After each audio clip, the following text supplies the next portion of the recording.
Christian. He's from Houston. He's a really good basketball player as well. He would tell you that he's fat right now, but I don't think he's fat. I think he's just right. Yes. Why don't you guys welcome Christian to the stage? There you go, buddy. All right. He actually is wrong for my fat, but just don't look at my belly. Just look at the Star Wars shirt. Wow, what an introduction. Okay. So today we're going to continue in Exodus, and we're going to talk in chapter 36 to start. But before we do that, I just want to, here's the verses we're going to be in. I want to go ahead and talk about the chapter previous, so we kind of have a background of what we're talking about. So we're going to talk about chapter 35. So just real quick, what's going on is basically we're going to be talking today about the construction of the tabernacle, and I'll kind of get into what that is in a second. But 35 kind of sets it up. So God calls Moses to assemble all the people in Israel that can work, and they're there so they can contribute to building this tabernacle. He commands them to work, the 6 days and rest on the Sabbath, and they took that very serious because if you worked on the Sabbath, they actually legit killed you. I know we don't really do that in today's culture, thank God, because I know some of us do work Sundays. There'd be a lot of people dying, so that's a good thing. But back then, they took it serious. And so, if you had any skills, Moses kind of sought out, he kind of saw what your skills were and kind of gave you a task so you could contribute to this. And the people that didn't really have certain skills, what they could do is they offered up their fine things, like their gold, their bronze, their silver, their fine linen, their spices, things that are expensive, they would contribute to building this tabernacle. So that kind of sets the tone of what we'll be talking about today. And so, does anybody know the definition of tabernacle? In the back. Did you raise your hand? Yeah, what is it? Old-timey church. What was it? Old-timey church. Kind of, I guess. Old-timey church. No, that's just Southern Baptist. So the tabernacle in Hebrew, this meant dwelling place. This was the place that God was located. And so, it was portable too, so they could pack it up and they could move it while they were on the Exodus, when they were traveling. And so, it was the temple where Yahweh, which means in Hebrew God, he would basically be with his people, his children of Israel. And so that's what tabernacle means. And so this is a picture I found. I don't know if I can turn around because I can't really touch the screen, but so as you can see, this would be at the center of their camp. And the tabernacle obviously is that kind of red and gold structure with that blanket, over it. And so in there was the holy place, and then there'd be a veil, and then behind that veil was the Holy of Holies. And we'll get into that in a second, but that was basically where Yahweh would dwell. And so this is where we talk about our master craftsmen that kind of helped coordinate and build the tabernacle. TJ or Caleb or Tim, correct me if I'm wrong. I know it's Bezalel and Oholiab, I believe. That sounds good to me. They were the master craftsmen. God kind of chose them out of the people because they were skilled in craftsmanship, and they had the abilities to kind of coordinate and articulate and kind of foresee the construction of this tabernacle. And so, the Lord chose them out, and he filled these two guys with his Holy Spirit. And so the Spirit went into them, and the Spirit gave them wisdom, knowledge, understanding, and other skills that helped them kind of lead this project. And so what also they did is it also gave these two guys the ability to teach the other people in their camp how to help and work on this tabernacle. And so ultimately God used these two guys to kind of help them construct this tabernacle. And so I'm going to go ahead and read here in Exodus 36. If you have a Bible, you can turn there. It's Exodus 36, 2 through 7. And so I'm going to go ahead and start reading in 5 seconds because I hear some pages turning. My Bible is 84. Anybody have the NIV? I don't even know what this is. Okay, so here we go. So it says, Moses summoned Bezalel and Oholiab, and every skilled person in whose heart the Lord placed wisdom, everyone whose heart moved him to come and work and do it. They took from Moses' presence all the contributions that the Israelites had brought for them, the task of making the sanctuary. Meanwhile, the people continued to bring freewill offering morning after morning. Then all the craftsmen who were doing all the work for the sanctuary came one by one from the work that they were doing and said to Moses, the people are bringing more than is needed for the construction of the Lord, or for the work of the Lord commanded to be done. After Moses gave an order, they sent a proclamation throughout the camp. Let no man or woman make anything else as an offering for the sanctuary, so the people stopped. The materials were sufficient for them to do all the work. There was more than enough. So basically, like I said, they were all working on it. People were willingly and generously giving things to help contribute to this, and they had an abundance after. They had to literally say, okay, like we're good, like we have what we need to build it. You don't have to give any more. Thanks. So that's kind of like that. Let me get my page ready for the next one. Okay. So let's continue. So the key points to this is that the people were giving willingly. They weren't forced. They were willingly giving all what they have, all these nice things, because of God's previous grace. And we also see here in Exodus that we've all been learning about how whining and complaining these people are on the Exodus. You know, the Israelites, they were so moody, and I don't know what was wrong with them. They must have not had coffee back then, but they were just always upset. And so this was like really the first time that we see, instead of them rebelling or looking for a shortcut or just not doing what God asked, they actually obey, and they do it willingly because God has forgiven them for all the other times they've messed up and were whining and all those things. So they did this because they knew God already had given them grace. And their immediate, this obedience that they actually showed here, it matters because it showed their reverence for God.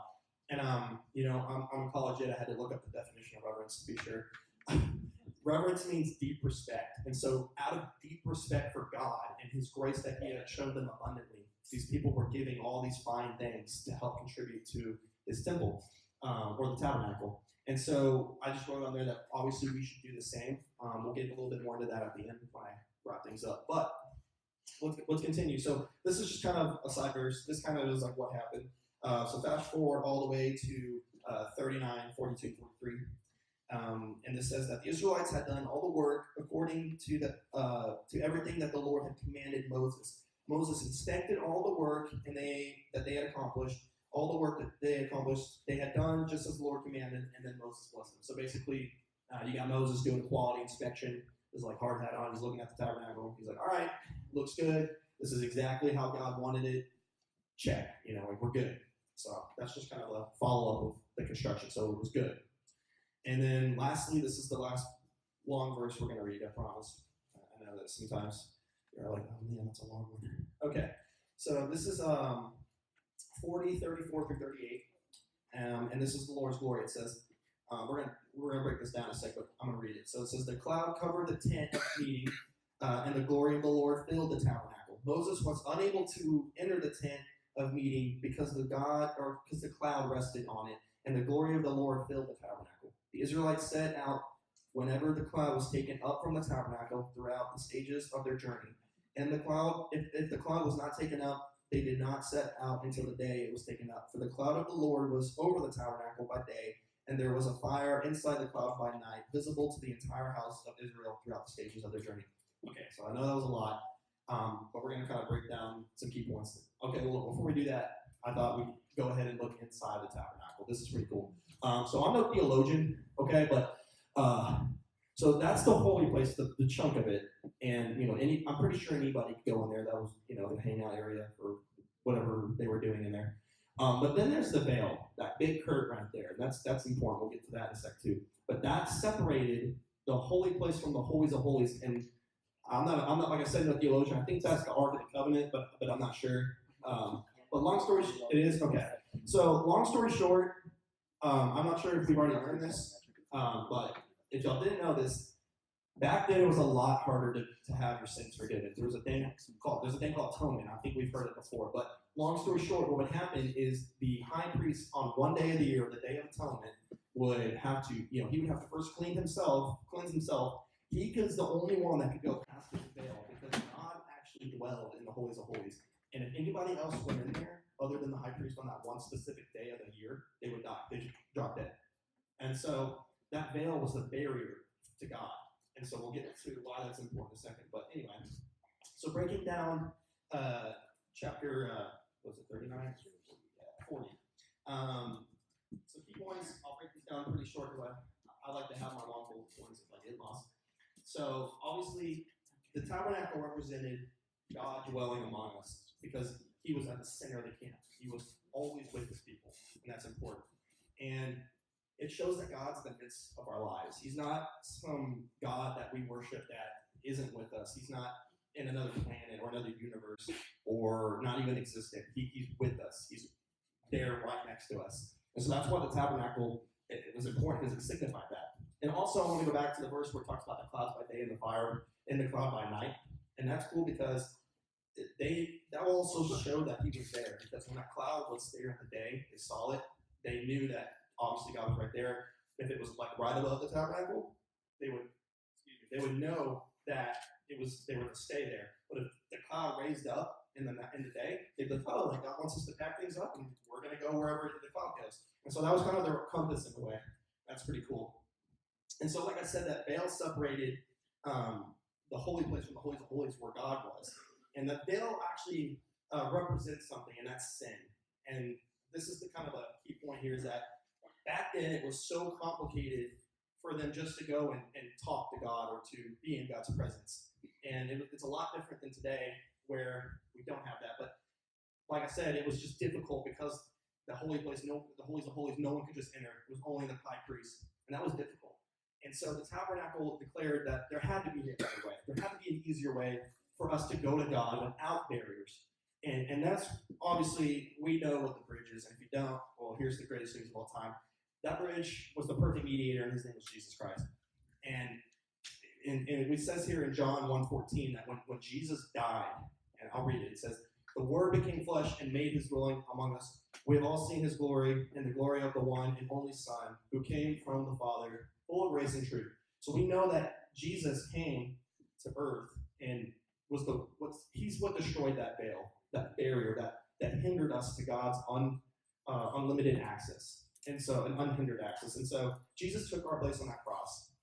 And he died. We've all heard this, but if you haven't, listen. Jesus fulfilled what the tabernacle in Exodus pictured. He fulfilled that prophecy of that there was a barrier that needed to be destroyed. And so when Jesus died, the veil in the temple was torn top to bottom. This is really cool. So it says in Matthew 27:51, at the moment, the curtain of the temple, because it used to be a tabernacle, but then the New Testament was torn into from top to bottom. The earth shook and the rock split. And so because of what Jesus did on that cross, when he conquered sin and defeated death, it tore that curtain, or that veil. The veil tore top to bottom. And so we no longer, in today's world, as believers, we don't have that barrier that separates us from us and God, because Jesus bridged it. He tore that veil. And so some of the key points here is the main thing I want you to take away is that God is near his people. If you are a follower of Christ, God is right in the midst of your lives. He's not far off. He's not ignoring you. He's right here. He's a jealous God who loves you, and he's in the midst of your lives. He's there every step of the way. Even though when we turn our backs on him, he doesn't. He's there. And so I should probably name this better, but I said, even though we aren't perfect, God desires to dwell among his people. This encourages us to turn from sin and know that being with him is infinitely better. And so, it's kind of like the analogy. I thought this would make sense, so maybe it doesn't. But when you're around your parents, like, y'all are on most best behavior, at least you should be. You should be anyway, but you're especially, tidying up, fixing your tie. You're doing all that when you're with your parents because they're right there, they're watching you. They're in you're in their presence. And it's kind of the same thing with God. When we know, if we remember that he's always with us and dwelling in us, it helps us go and refrain from the sin, because we know that we want to please our Father. He's right there. We know he's right there. We don't want to do wrong in front of him. And so it's kind of the same thing. But if you don't know that, if you're not constantly reminding yourself that God is dwelling in you and that he is with you, then it's easier to go out and do simple things and live a simple lifestyle. So it's a really good reminder to know that he's constantly and always with us as believers and as his people. And so the second one is that when we look back about the people giving, they did this as a response. They weren't forced. God didn't force these people to give all their nice things. We already saw that they've already messed up a whole lot before this. So this finally was their response, because God had already given them such an abundance of grace for all the other times they messed up. But they finally kind of hit them. They're like, wow, maybe we should actually listen to God. And so they did this as a response, and we should do the same. And they knew that God gave them that abundance, and so they needed to do it because they didn't even deserve it in the first place. And so we should give everything because it already belongs to Him. Our possessions in our lives, they don't rule our lives. God does. And so the last thing is, we see this as a formula throughout this, what we just read, is that God led and we follow, God provides, we use, and God gives and we serve. And so I just want y'all to kind of think about that as we're, break down and go to our small groups, is that God leads, and we're supposed to follow, God provides, we're supposed to use what He provides, and then that God gives, and we are called to serve after that. And so let me go ahead and pray us out, and then we can go into our small groups.